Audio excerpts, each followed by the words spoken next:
Assalamu alaikum wa rahmatullahi wa barakatuh. This is how Muslims and Arabs greet others, with a wish for the other to be blessed with peace and the mercy of God. Our region came with a message of peace. The Pact of Umar, issued at the gates of Jerusalem almost 15 centuries ago, more than 1,000 years before the Geneva Conventions, ordered Muslim soldiers not to kill a child, a woman, or an old person, not to destroy a tree, not to harm a priest, not to destroy a church. Those are the rules of engagement that Muslims must accept and abide by, as all those who believe in our common humanity. All civilian lives matter. My friends, I am outraged and grieved by those acts of violence waged against innocent civilians in Gaza, in the West Bank, and Israel. The relentless bombing campaign underway in Gaza, as we speak, is cruel and unconscionable on every level. It is collective punishment of a besieged and helpless people. It is a flagrant violation of international humanitarian law. It is a war crime. Yet the deeper the crisis cuts of cruelty, the less the world seems to care. Anywhere else, attacking civilian infrastructure and deliberately starving an entire population of food, water, electricity, and basic necessities would be condemned. Accountability would be enforced immediately, unequivocally. And it has been done before, recently, in another conflict, but not in Gaza.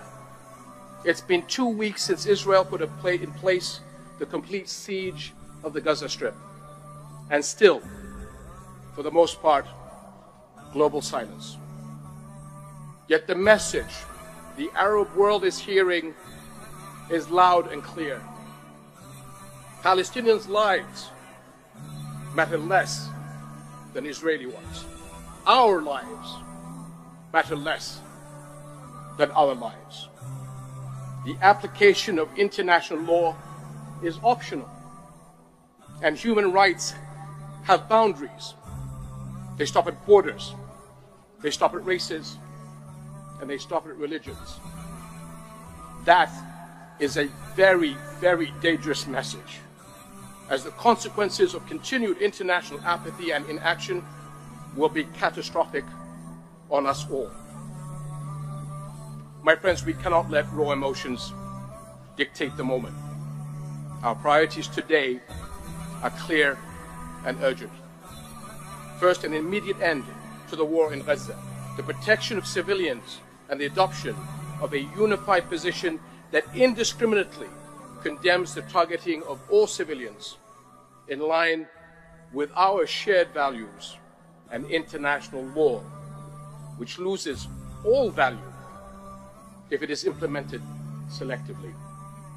Second, the sustained and uninterrupted delivery of humanitarian aid, fuel, food, and medicines to the Gaza Strip. Third, the unequivocal rejection of the forced displacement or internal displacement of the Palestinians. This is a war crime according to international law and a red line for all of us. This conflict, my friends, did not start 2 weeks ago, and it will not stop if we continue down this blood-soaked path. We know all too well that it will only lead to more of the same. A zero-sum game of death and destruction, of hatred and hopelessness played on repeat. Today, Israel is literally starving civilians in Gaza, but for decades, Palestinians have been starved of hope, of freedom, and a future. Because when the bombs stop falling, Israel is never held accountable. The injustices of occupation continue, and the world walks away. until the next round of violence.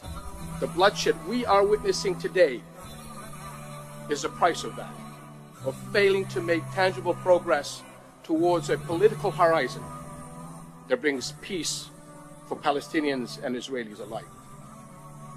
Israeli leadership must realize that there is no military solution to its security concerns, that it cannot continue to sideline the 5 million Palestinians living under its occupation, denied of their legitimate rights, and the Palestinian lives are no less valuable than Israeli lives. The Israeli leadership must realize, once and for all, that a state can never thrive if it is built on the foundations of injustice. Over the past 15 years, we have seen how the dreams of a two-state solution